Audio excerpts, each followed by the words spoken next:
चलिए आज हम पढ़ते हैं एक ऐसा टॉपिक जिस पर हमारा जीवन निर्भर करता है और उसका नाम है कार्बोहाइड्रेट। तो कार्बोहाइड्रेट क्या होते हैं इसके बारे में आज हम लोग चर्चा करेंगे कि कार्बोहाइड्रेट कहाँ से बनते हैं और इसका हमारे जीवन में क्या उपयोग होता है। तो चलिए शुरू करते हैं। कार्बोहाइड्रेट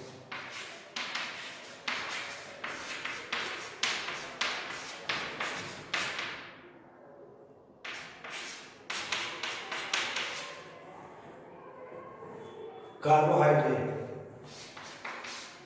यह वह पदार्थ हैं जो कि कार्बन, हाइड्रोजन व ऑक्सीजन से मिलकर बने होते हैं। कार्बन, हाइड्रोजन, ऑक्सीजन से मिलकर बने पदार्थों को कार्बोहाइड्रेट कहते हैं।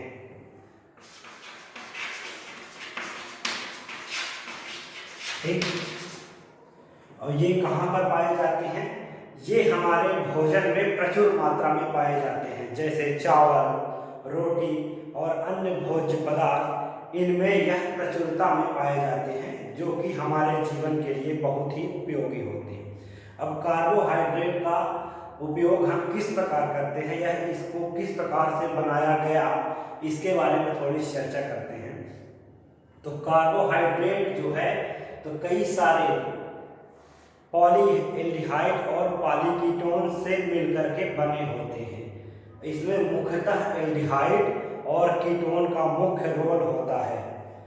जैसा कि अगर हम कार्बोहाइड्रेट का विभाजन करें तो कार्बोहाइड्रेट जैसे ग्लूकोज, फ्रक्टोज, सुक्रोज, सेल्यूलोज इस प्रकार के पदार्थों में पाई जाती है। यह कार्बोहाइड्रेट के रूप होते हैं। तो कार्बोहाइड्रेट को जानने के लिए प्रकृति में कार्बोहाइड्रेट कैसे बनती है या कि एनवायरनमेंट में यह कैसे बनती है, इसके बारे में देखते हैं कि जब हमारे पास कार्बन डाइऑक्साइड और वाटर के कुछ मोल मिलते हैं, इसमें सनलाइट, सूर्य के प्रकाश और क्लोरोफिल की उपस्थिति में,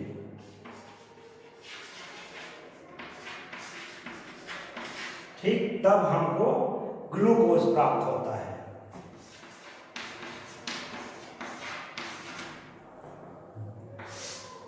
इसे हम कार्बोहाइड्रेट का नाम देते हैं, कार्बोहाइड्रेट कहते हैं। अब इसके आगे हम देखते हैं कि ग्लूकोज को या कार्बोहाइड्रेट को हम कितने अपघटक या घटकों में विभाजित कर सकते हैं। तो मुख्यतः कार्बोहाइड्रेट को हम दो भागों में विभाजित करते हैं। एक तो भौतिक आधार पर या भौतिक रासायनिक अभिक्रिया के आधार पर देखते हैं। तो सबसे पहले अगर हम देखते हैं फिजिकल प्रॉपर्टीज के आधार पर, तो फिजिकल प्रॉपर्टीज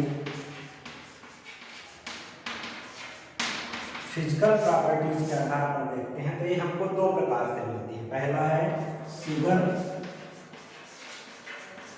दूसरा हो जाता है नॉन शुगर।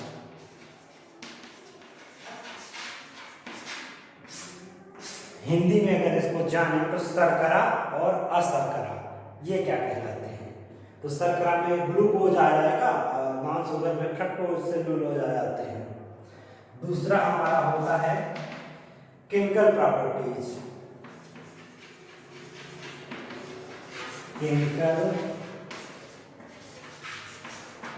केमिकल प्रॉपर्टीज के आधार पर। तो केमिकल प्रॉपर्टीज के आधार पर हम इन्हें तीन वर्गों या तीन भागों में विभाजित करके इसका डिटेल अध्ययन कर सकते हैं, जिसमें पहला होता है मोनोसेकेराइड,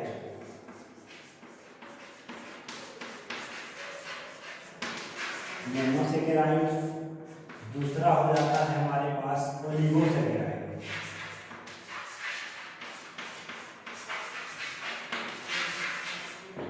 थर्ड हो जाता है हमारे पास पॉलीसेकेराइड।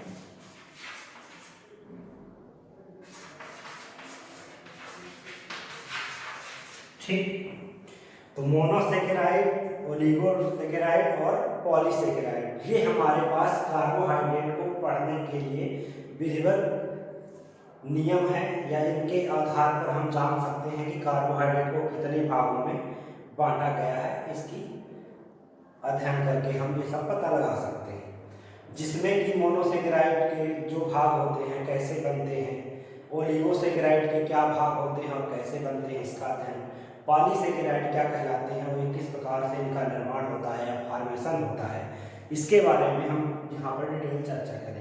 तो जैसा कि हम लोग आगे देख रहे हैं कि कार्बोहाइड्रेट को 3 भागों में बांटा गया और वह किन भागों में बांटा गया है, समय को थोड़ा कम करने के लिए यहाँ पर हम रिएक्शन को समझा रहे हैं।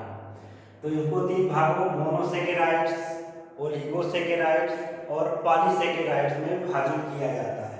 अब मोनोसेकेराइड्स क्या होते हैं, कितने प्रकार के होते हैं, तो इसमें हम देखते हैं। तो मोनोसेकेराइड हमारे पास 2 प्रकार के मिलते हैं। पहला रूप में एल्डोज और दूसरे में कीटोज।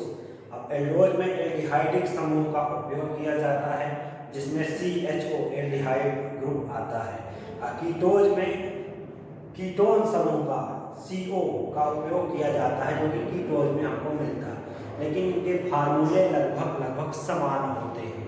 तो जब हम जैसे एल्डोज का देखते हैं कि CH2OH CHOH का होल फॉर CHO, क्या CH2OH CHOH का होल फॉर CHO, यह हमको ग्लूकोज के रूप में मिलता है। और दूसरे प्रकार से देखते हैं तो CH2OH CHOH का होल थ्राइस CO CH2OH, यह हमको फ्रक्टोज के रूप में प्राप्त होता है। अंतर मात्र इतना आता है कि हमारे पास एल्डोज में CHOH का होल फॉर उपयोग किया जाता है और कीटोज में CHOH का होल थ्राइस लगा करके CH2OH को बाहर शिफ्ट कर देते हैं, तो हमारे पास एल्डोज और कीटोज मिल जाते हैं। इसी प्रकार दूसरा जो हमारे पास सेकेराइड है डाइसेकेराइड, या इसको हम ओलिगोसेकेराइड के नाम से भी जानते हैं। तो इसके 2 भाग होते हैं, पहला डाइसेकेराइड और ट्राइसेकेराइड। इनसे मिलकर के ओलिगोसेकेराइड बनता है। तो इसमें हम देखते हैं कि C12H22O11 प्लस H2O की जब हम क्रिया कराते हैं तो हमारे पास ग्लूकोज और फ्रक्टोज 2 फॉर्म में कार्बोहाइड्रेट के रूप में मिल जाते हैं।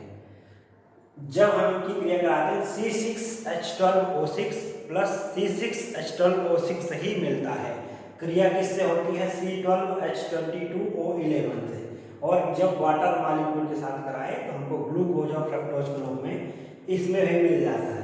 कॉमन शब्द ग्लूकोज और फ्रक्टोज हमारे पूरे कार्बोहाइड्रेट में आते हैं। इसके बाद दूसरा ट्राइसेकेराइड जो होता है यह हमको C18H22O16, जिसको हम रेफिनोज के नाम से जानते हैं, उस पर मिलता है, जिसे हम ट्राइसेकेराइड के नाम से जानेंगे। इसका अगला भाग आता है पॉलीसेकेराइड, जो कि मोनोसेकेराइड के कम से कम अणुओं में से मिलकर के बनता है, और ना इसमें मोनोसेकेराइड के अणु बहुत सारे भाग नहीं लेते हैं। तो एक कम से कम मोनोसेकेराइड जिसे हम स्टार्च या कि नॉर्मल पॉलीसेकेराइड के रूप में देखते हैं। तो इसमें क्या होता है, नॉर्मल C6H12O6 की क्रिया N-1H2O के हिसाब से जब कराते हैं तब C6H10O5 और नॉर्मल N यानी अनगिनत संख्या में पॉलीसेकेराइड हमको मिलते हैं। अब जब ये जो पहला हमारा मोनोसेकेराइड है इससे क्रिया करके पॉलीसेकेराइड बनाया, इसके बाद जो हमको स्टार्च मिलता है तो उससे जो एक ग्लूकोज का अणु प्राप्त होता है कुछ इस प्रकार से C6H10O5, जो कि N स्थिति में होकर के NH2O से क्रिया करता है। तब हमारे पास N यानी 1 मोल यानी नंबर ऑफ मोल, चाहे 1 लगाओ चाहे 100 लगाओ, number of mole C6H12O6 glucose का प्राप्त होता है। तो इस प्रकार से हम कार्बोहाइड्रेट के तीनों भागों का अध्ययन कर सकते हैं। इसके बाद इनमें हम क्रमशः इन भागों का डिटेल अध्ययन अगली कक्षाओं में करेंगे। तो चलिए देखते हैं, धन्यवाद। तो चलिए यहाँ पर देखते हैं कि अगला पार्ट जो हमारा होता है कार्बोहाइड्रेट का, जो कि सबसे मुख्य इंपॉर्टेंट क्वेश्चन से पूछा जाता है कुछ इस प्रकार, एपीमराइजेशन या एपीमरण क्या होता है या एपीमरीकरण किसे कहते हैं, समझाइए। तो तो एक प्रकार से एल्डोज और कीटोज से संबंधित यह पार्ट है, चैप्टर है, टॉपिक है। तो हमारा एपीमरीकरण क्या होता है उसको देखने के लिए हम आज पढ़ रहे हैं epimerisation and conversion of glucose into mannose, यानी ग्लूकोज का मैनोज में परिवर्तन एपीमरीकरण का एक सबसे अच्छा उदाहरण होता है। इसके लिए क्या करते हैं हम, सबसे पहले ग्लूकोज को लेते हैं जिसका फार्मूला हम सब जानते हैं, CHOH का होल थ्राइस CH2OH, CHOH जो लगा हुआ है ये ग्लूकोज का फार्मूला होता है। इसको हम Br2 या H2O की उपस्थिति में क्रिया कराते हैं तब जाके हमारे पास ग्लूकोनिक एसिड प्राप्त होता है। यह इसमें चेंज हो जाता है, और चेंज कहाँ पर होता है, जो हमारा CHCOH है तो COOH बॉन्ड यहाँ पर इस क्रिया के द्वारा आ जाता है, जिससे इसका फार्मूला COOH का होल थ्राइस CH2OH बन जाता है। अब इसमें जो ये वाला भाग हमारा है, तो ये वाला भाग जो नीचे का है CHOH का होल थ्राइस CH2OH कहीं भी चेंज नहीं होता है। जो हमारा एपीमरीकरण या समावयवी रूप बनता है केवल दूसरे कार्बन पर ही डिस्टर्ब करता है, यहाँ पर आके जुड़ता है, और यहीं से हमारा एपीमरीकरण शुरू होता है। यानी दूसरे नंबर कार्बन पर ही एल्डोज कीटोज में बदलते हैं, या कि ग्लूकोज का मैनोज में परिवर्तन या एक दूसरे का रूप प्रतिबिंब बनाना ही यह एपीमरीकरण की क्रिया कहलाता है। तब जब हमारे पास ग्लूकोनिक एसिड आ जाता है तो जब इसका अगली प्रोसेस में हम अगली क्रिया कराते हैं तो हमारे पास यहाँ पर डबल बॉन्ड या OH जो H हमारा हट करके डबल बॉन्ड के रूप में आ जाता है, जिसमें हमारे पास COH के दो भाग अलग प्राप्त हो जाते हैं, और यहाँ पर चेंज इस प्रकार से होता है। बाकी ये वाला भाग CHOH का होल थ्राइस और CH2OH सेम होते हैं। जब हम इसकी पिरिडीन के साथ क्रिया कराते हैं, पिरिडीन, तब जाके हमारे पास माइलोनिक एसिड प्राप्त होता है। यहाँ पर हमें ग्लूकोनिक एसिड से सामान्य रिएक्शन पर माइलोनिक एसिड प्राप्त होता है, यानी एक एसिड से दूसरा एसिड परिवर्तन मिल जाता है। तो माइलोनिक एसिड जब यहाँ पर हमको मिला जिसका फार्मूला COOH COHH और CHOH का होल थ्राइस CH2OH, जिसे हम माइलोनिक एसिड के नाम से जानते हैं। अब इस प्रकार हम माइलोनिक एसिड की रिएक्शन में ये गर्म करते हैं, जैसे वाटर मॉलिक्यूल या पानी का अणु बाहर निकल जाता है तब हमारे पास माइलोनोलैक्टोन प्राप्त होता है। माइलोनोलैक्टोन जब यहाँ से इसमें से माइलोनिक एसिड से वाटर मॉलिक्यूल निकल जाता है गर्म करने पर, तब हमको माइलोनोलैक्टोन प्राप्त होता है। और माइलोनोलैक्टोन का फार्मूला कुछ इस प्रकार से है, इसमें CHOH COO, यहाँ से वाटर मॉलिक्यूल जब निकल गया तो कुछ इस प्रकार से रिएक्शन से बनती है COO CH, फिर CHOH वही रहता है, CH2OH सेम एडिट अपनी जगह पर उपस्थित होता है।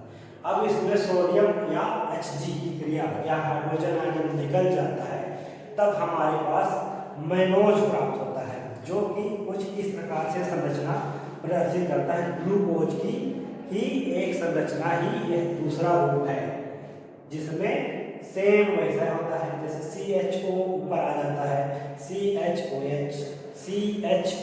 अब यहाँ पर CHOH के दो भाग जो होते हैं कुछ इस प्रकार से तीन बनते हैं, जो हमारे पास यहाँ पर CHOH का होल थ्राइस है। तो यहाँ पर कुछ इस प्रकार से देखने को मिलता है कि CHOH COHH CHOHH, बस इसका मात्र रूप बदल जाता है। एक OH हम इधर लगा देते हैं और बाकी दो इधर लगाते हैं, बाकी नीचे CH2OH जो कि एक मैनोज के रूप में हमें मिलता है। अब इसकी अगली प्रोसेस जो है दूसरा उदाहरण है, हम आगे देखते हैं, तो उसको देखने के लिए चलते हैं। जैसा कि हम आगे एल्डिहाइड ग्रुप के बारे में देख चुके हैं, दूसरा जो हमारा भाग है एपीमराइजेशन का कि ग्लूकोज टू मैनोज में परिवर्तन, तो एक प्रकार से हम एल्डिहाइड या CHO के रूप में देखें। दूसरा भाग कीटोन या CO ग्रुप में आता है, उसमें किस प्रकार से परिवर्तन होता है उसको देखते हैं। उसके लिए भी सेम फार्मूला हमारे पास ग्लूकोज का होता है CHO CHOH CHOH का होल थ्राइस CH2OH, जो ग्लूकोज कहलाया, सेम पहली प्रक्रिया के आधार पर Br2H2O की क्रिया करते हैं। तो इसमें से हमको ये इंटरमीडिएट ग्रुप में एक यौगिक प्राप्त होता है। अब इस यौगिक इसमें दूसरे भाग पर C डबल बंध O की क्रिया जो हमको दिख रही है हो रही है। इसमें हम पीरियडिन की क्रिया कराते हैं तो कुछ ऐसा कंपाउंड हमको मिलता है जिसे COH OH डबल बंध COH CH2OH का होता है, CH2OH के रूप में मिलता है। अब इसको जब हम आगे क्रिया कराते हैं तो इसमें हमको लगभग अब घटन या अपचयन होने पर C डबल बंध COOH COHH COHH CH2 CHOH का होल ट्वाइस कर दिया गया है और CH2OH नीचे रख दिए। तो इस क्रिया में जब हम आगे की प्रक्रिया देखते हैं, आगे क्रिया कराते हैं तो हमारे पास मैनोज प्राप्त होता है। तो एक प्रकार से एल्डिहाइडिक ग्रुप और दूसरा कीटो ग्रुप के आधार पर हम ग्लूकोज का मैनोज में परिवर्तन कर सकते हैं। इसका एक फार्मूला सेम मैनोज है, वही जो पिछली में हमने पढ़ा है। तो इस प्रकार से हम कार्बोहाइड्रेट के एपीमरीकरण को समझ सकते हैं। अब इसको और डिटेल समझाने के लिए हम आगे की और वीडियो बनाएंगे, उसमें और अच्छे विस्तार से समझाया जाएगा। तब तक के लिए धन्यवाद।